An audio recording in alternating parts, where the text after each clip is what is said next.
Hello hello सभी को। क्या आप उत्साहित हैं? मैं उत्साहित हूँ। मैं केजिया लेडला हूँ। यह मेरा नाम है केजिया और मैं यहाँ हूँ। मुझे आप लोगों से मिलकर बहुत खुशी हुई क्योंकि इस साल हम टाइम मशीन और सिखाने जा रहे हैं। बच्चों के लिए टाइम मशीन उन्हें अतीत में वापस ले जाती है, जहाँ यीशु कैसे चलता था और बच्चों को कैसे चलना चाहिए। हम सीखेंगे और हम उन्हें सिखाएंगे। क्या आप मेरे साथ हैं? हाँ, तैयार करना और बढ़ाना। ये साल हमें एक विषय देने जा रहे हैं, समय मशीन। बच्चे महत्वपूर्ण हैं, है ना? हम जानते हैं कि बच्चे महत्वपूर्ण हैं, इसलिए हम पढ़ाने जा रहे हैं, हम सीखने जा रहे हैं और फिर से उन्हें पढ़ाने जा रहे हैं। तो यहाँ हम टाइम मशीन में जाते हैं।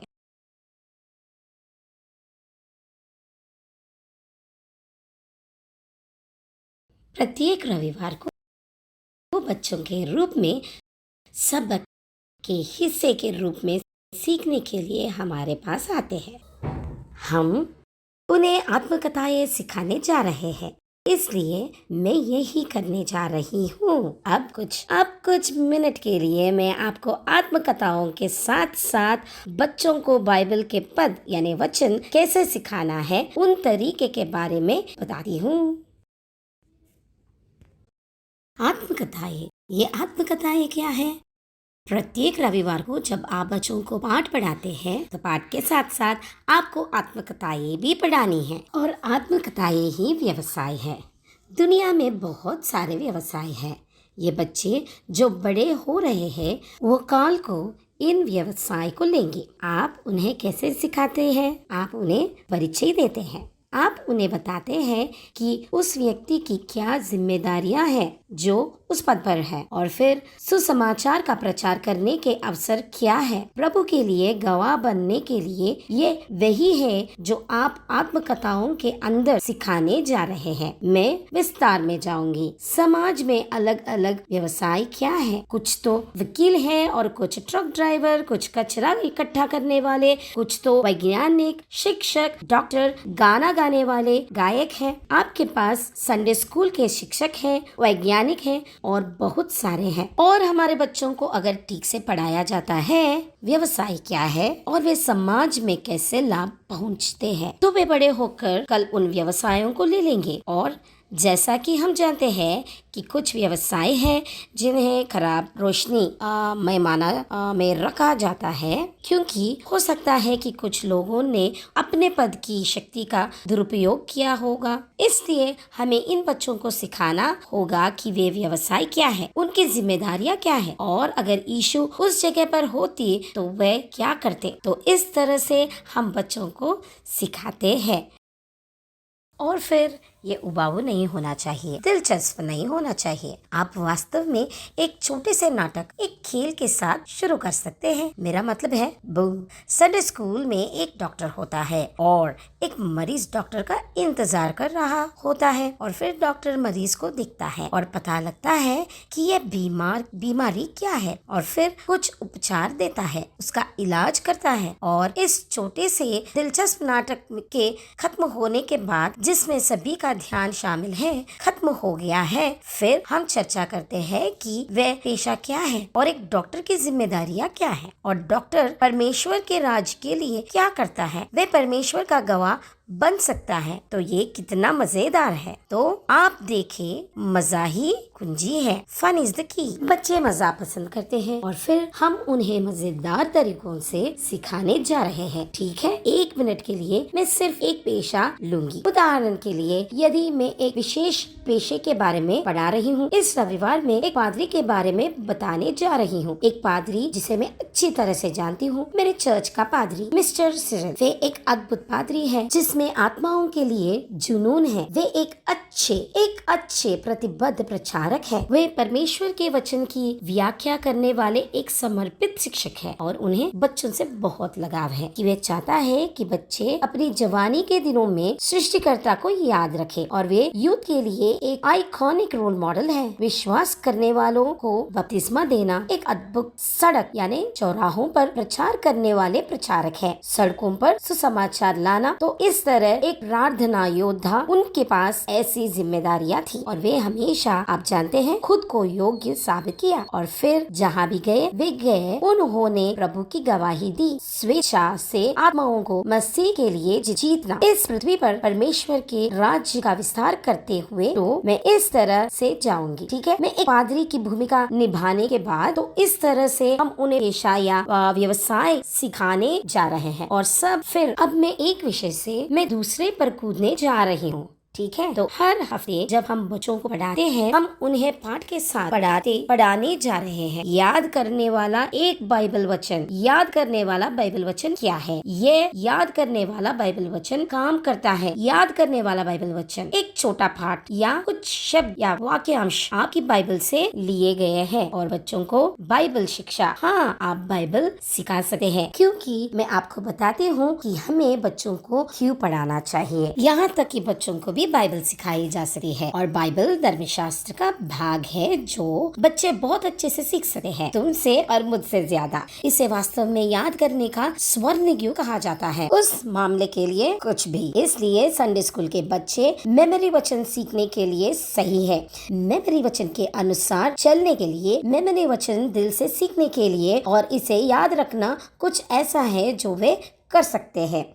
बहुत अद्भुत लगता है, बस तो उन्हें सिखाओ मेमोरी वचन। और तब हम धर्मशास्त्र के माध्यम से जानते हैं, इब्रानी 1:1 कहता है कि परमेश्वर बोलता है, तो परमेश्वर धर्मशास्त्र के माध्यम से बोलते हैं, तो उन्हें धर्मशास्त्र की बातें सिखाओ, भले ही वे छोटे हो युवा हो। और फिर परमेश्वर का वचन प्रकाश है। हमें बच्चों को परमेश्वर का वचन क्यों सिखाना चाहिए? धर्मशास्त्र का भाग मेमोरी वचन, क्योंकि ये प्रकाश है, ये प्रकाश देगा, ये उन्हें मसीह के प्रेम और प्रकाश को फैलाने देगा और ये उन्हें प्रकाश के रास्ते पर चलने में भी मदद करेगा। जहाँ भी धर्मशास्त्र उन्हें ले जाता है, ये उनके पाँव के लिए दीपक है, उनके मार्ग या रास्ते में प्रकाश है। उन्हें पढ़ाओ ताकि वे दुष्ट के मार्ग में नहीं भटकेंगे। अनंत जीवन देता है, भरपूरी का जीवन है। और बस इतना ही नहीं, संडे स्कूल में हम क्या कर सकते हैं? हम बच्चों को परमेश्वर के अद्भुत अनुग्रह के प्राप्त करना सिखा रहे हैं। यही अनंत जीवन है। इसीलिए हम उन्हें ये मेमोरी वचन सिखाते हैं। इस जीवन में प्रवेश करे जिसका वादा परमेश्वर ने हमसे किया है। और फिर अंतिम लेकिन आखिरी नहीं, हम उन्हें क्यों पढ़ाते हैं? और भी कई कारण हैं, लेकिन विजय या शैतान पर विजय, बुराई पर विजय, दुनिया पर जीत बच्चों को कैसे प्राप्त करना है, यह परमेश्वर के वचन को सीखने से होता है। यीशु स्वयं परमेश्वर के वचन को जानकर और उनका हवाला देकर शैतान पर विजय प्राप्त की है। ठीक है ना? तो इस तरह से हम अपने बच्चों को सिखाएंगे। और फिर हम इस मेमोरी वचन बच्चों को कैसे सिखाएंगे? इसे दिलचस्प बनाओ। जब तक आप इसे दिलचस्प नहीं बनाते तब तक वे इसे पसंद नहीं करेंगे। इसे दिलचस्प बनाओ। आपकी रुचि होनी चाहिए। आपको बच्चों का ध्यान खींचना होगा। ठीक है? इसे लेकर उत्साहित हो और अच्छा सिखाओ और उन्हें अच्छी तरह से सिखाना चाहिए। उन्हें सीखने के लिए समय ले, उन्हें अच्छी तरह से पढ़ाए ताकि वे याद रखें।